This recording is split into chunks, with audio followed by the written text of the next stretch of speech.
What's going on, everybody? Welcome back to 81 Crow, and, well, we're not at my house. We're somewhere marvelous and wonderful. Where is this? It's someplace where I'd like to live, just in this one room.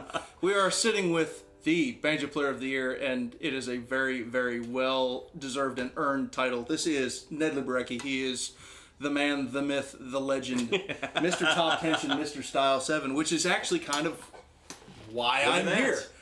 So, the Hawthorn Banjo Company sent me this Style 7 to review, and, well, I don't have a key for Top Tension, so I came to see my buddy Ned here, and he didn't have one either. I pulled out the key that I have for my old style Top Tension, and we tried it out, and it wouldn't fit. They Hawthorn here, they make their own. Their tension hoop, and it's a little bit smaller. It's a little bit smaller in size than the old 1930s ones. So it didn't work. So I told Russ, he was like, "Well, where are we going to get it?" I said, "Dude, there's a clock shop just right up in Madison." So off we went. Road trip, man. First thing. So I said, we got to adjust. What good is it having a banjo we can't adjust?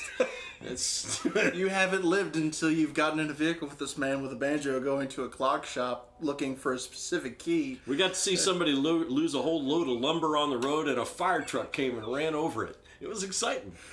I've had more fun this afternoon with Ned than I have in about the last month or two. That is not an exaggeration. This is, I don't think I've stopped laughing since I walked through the door. And you know what? It started in his driveway because he has my license plate. When I moved to town, I tried to get 5-string on my license plate. He took it. I got here first.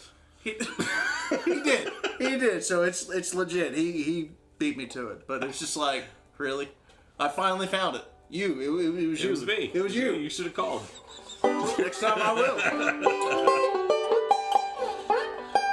Well, how about a little Sally Ann? Let's do it. Let's do it. We cranked up the head on this thing a little bit. It was pretty thumpy when you brought it in, and once we got back from the clock shop, we cranked up on it a little bit. We switched it back and forth a couple of times. It's definitely a different animal than this one, although this is obviously the banjo that it's patterned after. But we'll play it, and then we'll discuss what some of the differences are.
Nice. Yeah, Mel.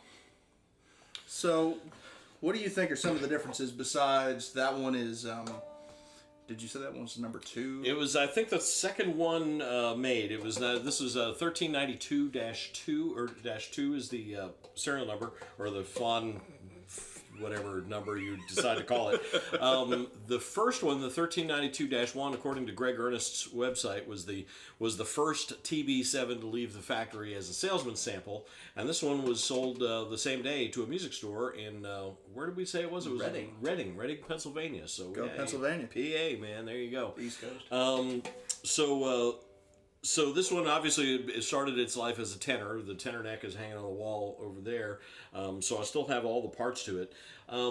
This one came in, we weighed him with not a very precise little luggage scale here just to get an idea. But I think this one's about a pound heavier than mine. And we also, when we held them up, one of the other things that makes the top tension banjos different than the regular ones, not only that you could adjust them from up here on the top, but the resonators on them are made of solid wood instead of plywood. Most banjos, the resonator is made of plywood and just bowl shaped, and then the outer veneer of it matches whatever the neck was. These, you can see, are carved like a mandolin top. It kind of starts off, kind of goes in a little bit and then carves out. The inside of them are flat. And the middle of it is probably an inch thick of solid maple, and that's a lot. This one, I think, is even a little bit thicker piece of maple than mine. I noticed one thing different about it. The old ones were book matched. They were two pieces of maple glued together like a guitar top, just a book match. This seems to be a solid piece. I don't see a seam in it, so it looks like they just made it out of a solid piece of maple. Yeah. But it's also a little bit deeper. The resonator on that one is definitely deeper than mine. Mm-hmm. We also noticed that the flange, and this I'm not going to call a fault, but one of the other problems with the old top tension banjos was the flanges were just made out of zinc or pot metal. Yeah. And they just tapped them for the threads of these tension. They're not hooks, I guess, tension screws, tension bolts. Tension rods. That you use to tension the head. And so the pot metal just wasn't very strong, and often they stripped. Mine, a few of them are stripped. Most of them are still in pretty good shape, but there are some nuts back there behind it just to reinforce. This one, the flange on the outside is sort of a normal width flange, but on the inside where they tapped it to put those tension rods through, it's not only a little bit thicker, but they even left some extra... Exactly. Just to really shore up that connection. So that I think adds a little bit to the weight of this banjo. One of the reasons why it might be a little bit heavier than mine too. But I think that's a good innovation that they've come up with. I think also the neck on this one's a little bit bigger, a little bit heavier than the neck on mine. And the neck on mine is not original. Robin Smith built this neck, so it's not. That's in no way me trying to say they didn't do something right. The neck on that is actually quite comfortable. A little less radius than the one that I have, I think. It fits. It fits big giant. Fits Sasquatch, does it? Yeah. What do we? Yeah. This guy can palm a banjo resonator. Yeah. We're getting there. So, bigger neck. That's. It's comfy. It's a big neck, but it actually feels pretty good. I mean, those are the things I noticed, right away, just in construction difference about it. But like we said, I believe they build their own top tension tension hoop, and it's a little bit different. It's not. I've seen others that people have built that are different that really look strikingly different. Yeah. This one actually looks very traditional. Looks very much like it should. But it is slightly different, slightly undersized, so maybe that helps keep it from being like 10 pounds heavier than mine. Right. But I mean, how many other builders are out there doing, full style 7, carved resonator top tension replicas these days? Yeah, there's a few. I mean, like Robin Smith will build one to spec. I mean, he builds some stuff like this. And there are probably a couple. There are a couple of new. Of course, Pruka is making. Now he's not making a style. He's making his own. He's casting top tension. Tension hoops, and he builds a top tension banjo that is a Pruka, and like the lightweight one that you've got is a really beautiful sounding banjo. I got to play a handful of those at IBMA this past year. Yeah. So those for the flathead style 7 banjo. I mean, this is a regular production model that I know they're making, and it's nice. I know Wes Corbett has one. His sounds terrific. Well, anything he could make a bucket. That's true. There's consider the source. he could make a bucket with strings sing. So I don't like you, Wes. I mean, I love you to pieces. We love you to pieces, but we're kind of mad at you because you can play better notes. Yeah, yeah. Oh my goodness. Well, Ned, it has been seriously. I mean, like Darth Vader's wearing a Russian hat. I love this room. His text tone is R2D2. I think this man might be my spirit animal. Honest to God. So I've had a whole lot of fun here, and there is a lightsaber up there on the shelf too. Okay. All right. We need to cut something. If we need it, yeah.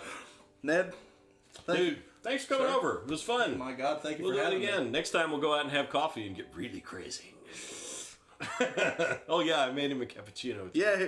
I probably shouldn't have done that. The problem is it's gone. So, all right. Keep rolling, guys. Bye.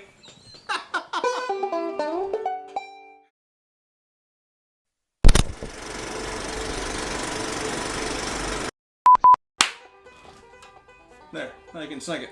Everybody made fun of me at, IBMA for clapping all the time.